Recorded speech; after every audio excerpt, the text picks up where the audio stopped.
चाहे जितना साधन कर लो, वो यही हाइलोजन, मोमबत्ती, ये सब प्रकाश, अंधकार नहीं जाने वाला। एकमात्र सूर्य ही है जो अंधकार का नाश कर देता है।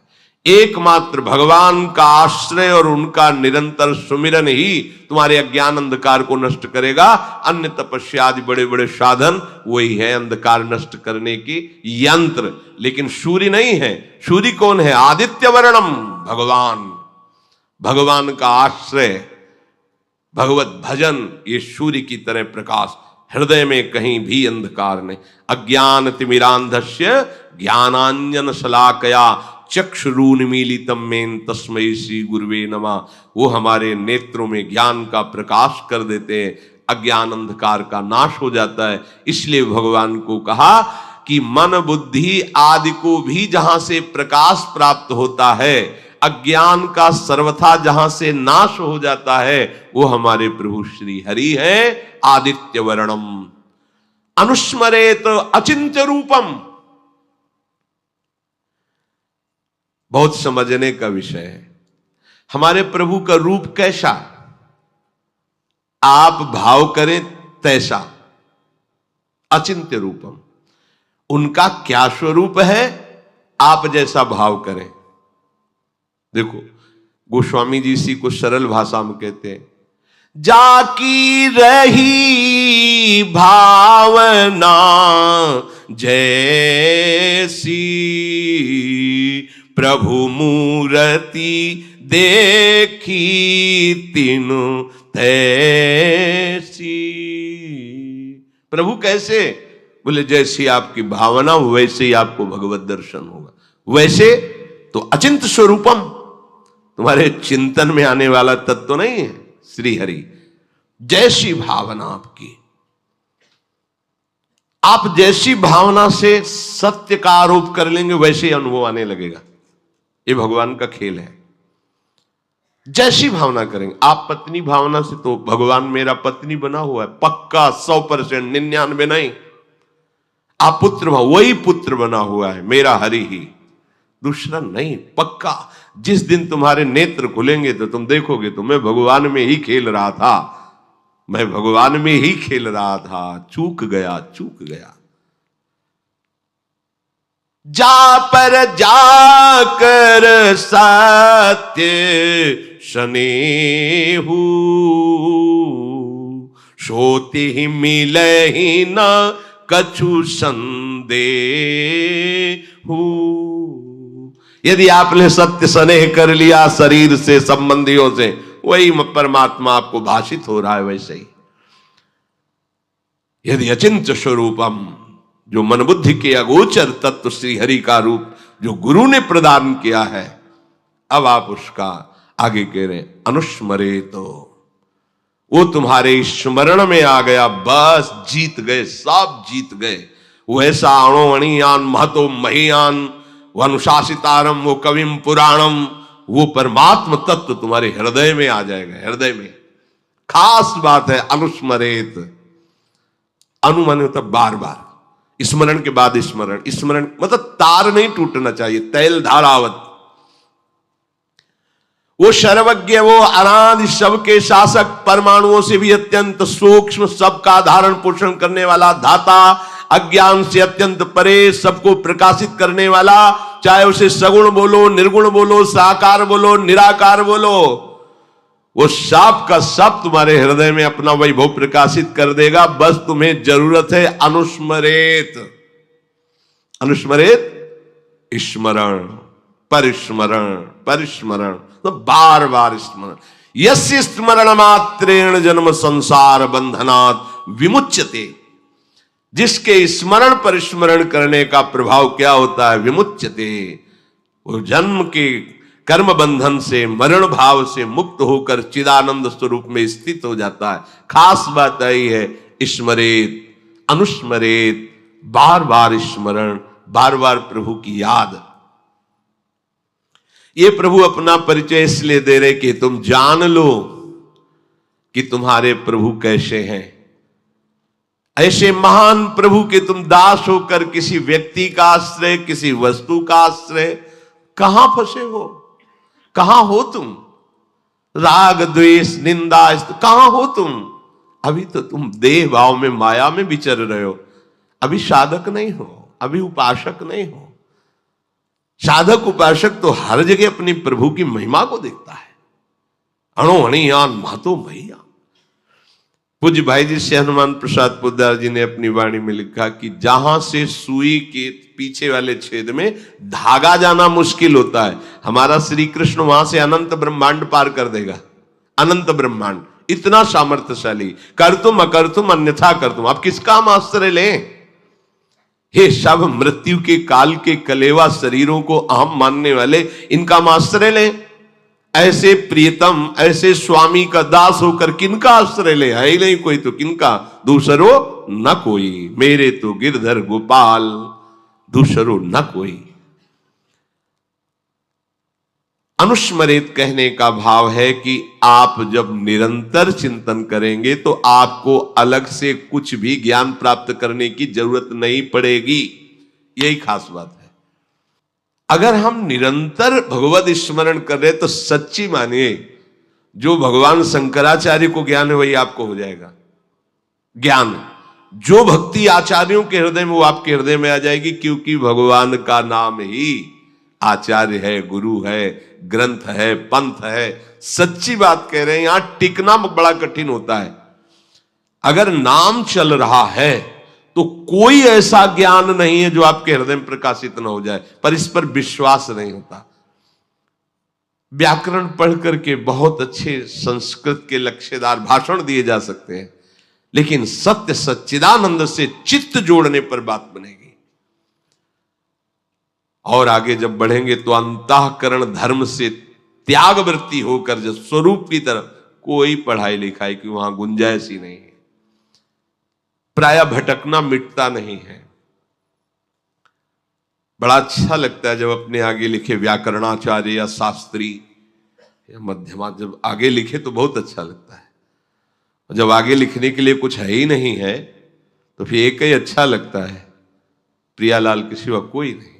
और ये बात समझ में आ गई तो सब आचार्यों का, सब महापुरुषों का मत आपको प्राप्त हो गया है।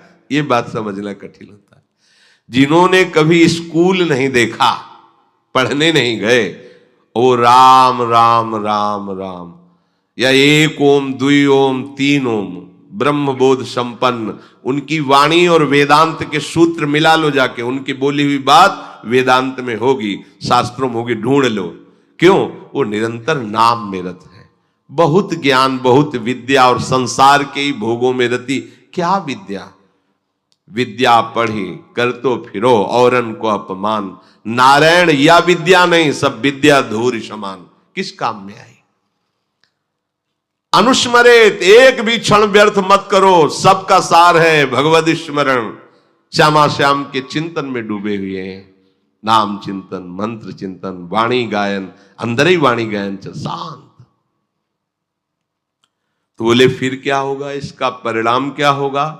तो प्रयाण काले मनसा चले न भक्त्या युक्तो योग बले न चैव भ्रुवोर्मध्ये प्राणमावेश्य सम्यक सतम परम पुरुषमुपैति दिव्यम। फिर आपको कह रहे हैं जैसे योग मार्ग में होता है, शब्द कमलों का वर्णन आता है, जो इनको भेद करके वो फिर ब्रह्म को प्राप्त होता है। कुंडलनी जागरण, कई तरह की योगिक चमत्कारमयी वृत्तियां वर्णन योग ग्रंथों में आता है। हम आपको अनुभव की बात कहते हैं, वो भी किए हैं, क्योंकि संन्यास मार्ग में चले तो नैष्ठिक ब्रह्मचर्य के समय था प्राणायाम, पद्मासन, संयम, नियम, जो जैसे गुरु कृपा से नाम में इतनी सामर्थ्य, बिना किसी प्राणायाम और पद्मासन लगाए अपने आप आपके जो चाहिए वो प्राप्त हो जाएगा। सप्त कमलों का भेदन, कुंडली का जागरण, सुषुम्ना नाड़ी का खुल जाना, ब्रह्मरंध्र से चिंतन होने लगना, आप जब अच्छे से भजन करोगे तो आप देखोगे यहां हल्का सा दर्द शुरू हो जाता है। ये आज्ञा चक्र कुतकुताहट से मीठी मीठी दर्द, जब आप अच्छे साधक होगे तो। अगर आपका ब्रह्मचर्य ठीक नहीं तो ये सब कहानी है, ये फिर केवल कथा सुन लो। अगर आप ब्रह्मचारी हैं, संयमी हैं और आप नाम जापक हैं तो आप देखना हल्का सा यहां आज्ञा चक्र में एक मीठा मीठा दर्द। वो ऐसा नहीं कि दुखद हो, पर वो एक ऐसा है, यहां एक वो शब्द नहीं। जब यहां शुरू होगा तो आपकी दृष्टि जो है वो एकाग्र होने लगेगी, नाशाग्र, बिना नाशाग्र के वैसा भार पड़ता है आनंद का कि वो नेत्र अपने आप ऐसे अर्धनिमीलित नेत्र होने लगते हैं।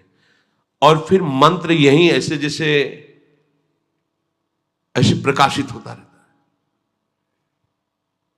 बार बार बार बार।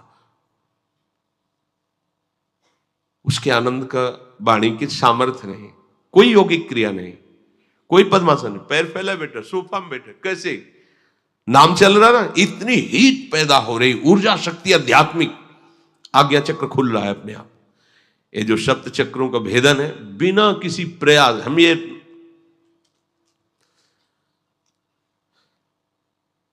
पूरे शरीर में कंप शुरू हो जाएगा। अगर आपको एकाग्रता पूर्वक नाम जप करें तो संभाल नहीं पाएंगे, मतलब एक एक नस नाड़ी कांपने लगी, जागृत हो रही कुंडली।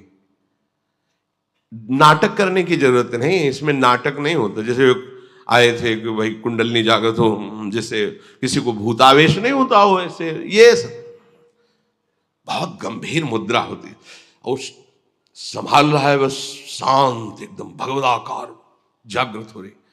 कुंडलनी जागृत करने में यौगिक क्रिया में धोखा हो सकता है। अगर कुंडलनी का मुंह जरा सा नीचे हो गया, मान व्यभिचारी हो जाएगा, भ्रष्ट हो जाएगा।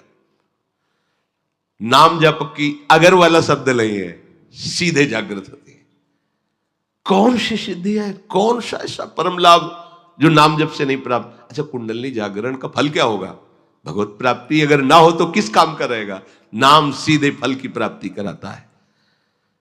इसमें जो वर्णन इसलिए इसका किया कि ये अलग से तुम्हें नहीं करना कि आसन में बैठ कर नासाग्र दृष्टि करके भ्रू मध्य का, ये अपने आप होता है, अपने आप होता है। कई बार ऐसे ऐसे करके दबाने का होता है कि यहां दबाओ ऐसे। बहुत समय तक हमने गुरुदेव भगवान के पास सरदर्द की बाम देखी है, ऐसे रखी शाम के ऐसे ऐसे चिंतन से नस, इतना मजबूत थोड़ी नस नाड़ियां, निरंतर चिंतन के प्रभाव से 1 बजे रात्रि की जगह देखा गुरुदेव भगवान ऐसे बैठे। कब सोते हैं, कब यमुना जी से हमारे तो सुबह देखा थोड़ा लेटे हैं, कभी प्राणायाम ये सब, कहीं वहां प्रश्न ही नहीं। हर समय सब जागृत हो जाएगा, सब। जब आग लगेगी तो कुछ नहीं बचेगा, सब भस्म हो जाएगा। ये नामाग्नि जो ही प्रकट होगी, सब काम क्रोध सब भस्म, सब यंत्र खुल जाएंगे, सब सिद्धियां आ जाएंगी। विश्वास करो, अलग अलग से एक एक ठीक करने की जरूरत नहीं, सब जागृत हो जाएंगे। भक्ति युक्त उपासक अंत समय में अचल मन से और योग बल के द्वारा भ्रकुटी के मध्य में प्राणों को अच्छी तरह से प्रविष्ट करके शरीर छोड़ता है तो उसे परम दिव्य पुरुष की ही प्राप्ति होती है। योग बलेन, योग से अगर आपको लगता हो कि अष्टांग योग का भगवान इशारा कर रहे हैं, मान लीजिए आप, लेकिन हमारा इशारा अलग जा रहा है भगवान के ही वचन से। योग भगवान कराते हैं, अष्टांग योग में हम करते हैं, आसन प्राणायाम प्रत्याहार ध्यान धारणा समाधि, और भक्त का योग भगवान कराते हैं। तेषाम शतत युक्ता नाम भजताम प्रीति पूर्वकम ददामि बुद्धि योगम तम, ददामि मैं देता हूं उसे, योग बल मैं प्रदान कर, महायोगी श्री कृष्ण है। बुद्धि योगम तम ये नमाम उपयांति थे, मैं उसे योग, ये है निर्भय योग। सच्ची अगर कभी योग के मार्ग में कदम रखे अष्टांग योग में, तो पहला सूत्र याद कर लीजिए, अगर ब्रह्मचर्य नहीं तो आग से खेलना होगा। पद्मासनों में बैठा प्राणायाम करना और कहीं कुंडलनी आज जागृत की वृत्ति और ब्रह्मचर्य क्षीण, तो आगे चलकर ऐसे भयानक रोगों से ग्रसित हो जाओगे जो आपका जीवन जीना मुश्किल हो जाएगा। ये हम बड़े बड़े योगियों से गंगा किनारे मिले, बहुत ऐसे काहे को झंझट में फंसे। अरे राधा राधा राधा राधा राधा राधा, भाव कुभाव अनख आलसहु, नाम जपत मंगल दिसि दसहु। पर वो अहम को इसमें पुष्टता नहीं मिलती ना, उसमें मिलती है 4 घंटे पद्मासन में बैठता हूं, ये मैंने ये जागृत किया, मैंने वो जागृत किया, तो है सब देह के अंदर ना, स्वरूपगत थोड़ी बोल रहे हो, तो अहम धर्म से ही तो है ना, अभी बात नहीं बनी। असम प्रज्ञात विचक्षणा समाधि में पहुंचा हुआ ही ये सब त्याग कर, और ये समाधि प्रेम समाधि के आगे लघु है, और प्रेम समाधि के लिए पद्मासन की जरूरत नहीं है, राधा राधा की जरूरत है। राधा राधा राधा। उद्धव समस्त योगों की ज्ञाता है, पर प्रेम योग का ज्ञान नहीं है। जब गोपी जनों से मिलते हैं तो कहते हैं तुम हमें योग सिखाने आए हो, भी तुम कुछ नहीं समझते कि योग किसको कहते हैं। जब गोपी गुरु बोली तो उद्धव शिष्य घुटने टेक दिए कि अभी तुम खुद नहीं समझे कि किसको योग कहते हैं, अभी योग क्या जानते हो तुम। श्री कृष्ण के समीप हो तो तुम अपने को योगी समझते हो। देख यार, रोम रोम में श्री कृष्ण समाया हुआ है। वो दशा देखी कि लोट पड़े चरणों में। प्रेम योगी से बड़ा कोई योग नहीं होता, और ये प्रेम किसी साधन से नहीं मिलता, ये केवल नाम। प्रेम मूल यह नाम है। प्रेम का मूल क्या है? नाम है। प्रेमी रसिक जपत यह नाम, प्रेम मगन निज बन विश्राम, श्री हरिवंश जहां राय। प्रेम प्रवाह परै मन सोई, तब क्यों लोक वेद शुद्धि होई, जब हरिवंश कृपा करी, अब व्रत संयम तब कौन कराए। प्रेम प्रवाह में बहता हुआ मन युगल सरकार की दिव्य लीलाओं में आप कौन है। प्रेम मूल यह नाम है। प्रयाण काले मन सा चले, ये योग बल से अपने। और यहां लाडली जो आती हैं, लाडली जो, तुम प्रेम मार्ग के पथिक हो, बात पर विश्वास करना तभी समझ में आएगा। हम प्रमाण नहीं दे सकते इसका। अरे थोड़ी सी मन में परेशानी होती है तो लाडली जू को चैन नहीं मिल पाता, फिर अंतिम परेशानी में वो आप विराजमान रहे निकुंज में, लालजू को गलबैया दिए, सवाल नहीं उठ सकता। दासी वत्सला कर ही राधा, थोड़ा भी अपनापन में लाडली जू व्याकुल हो जाती है कि इसको मानसिक परेशानी जरा सी भी आती है, कहीं भी हो, देखा है कहीं भी हो, कोई क्षण ऐसा नहीं कि उनका दास उदास हो जाए और वो चुप बैठे रहे। निर्मोही समझते हो क्या? उनको निष्ठुर समझते हो? करुणा समुद्र है, अति उदार करुणा वरुणालय युगल सरकार है। फिर तुम्हारी अंतिम समय की स्थिति होगी, तुम्हें योग बल का प्रयोग करना पड़ेगा। तुम्हारा योग बल लाडली जो है वो मुस्कुराती है, चल मेरी सखी बनकर मेरी सेवा में रहे, मुझे भ्रकुटी मध्य में चिंतन करने की जरूरत नहीं है, मुझे राधा राधा राधा राधा, गोरे चरणारविंद की ठसक और राधा राधा। पर एक ये भी सिद्धांत है, भक्ति युक्त हृदय वाला। भक्ति जानते हो किसे कहते हैं? प्रियता। भक्ति का सहज शब्द है प्रियता, और प्रियता में ही सेवा की पुष्टता होती है, जिससे प्यार होता है, प्रिय लगता है, उसी की सेवा में सुख मिलता है। भक्ति का तात्पर्य है अपने प्यारे को सुख पहुंचाने के लिए चेष्टा करना, मन वचन कर्म से। जब हमारी प्रियता प्रभु में होगी, वो कैसे तुम्हें बताएं, मतलब यहां आकर प्रियता शब्द में शब्द नहीं मिलता।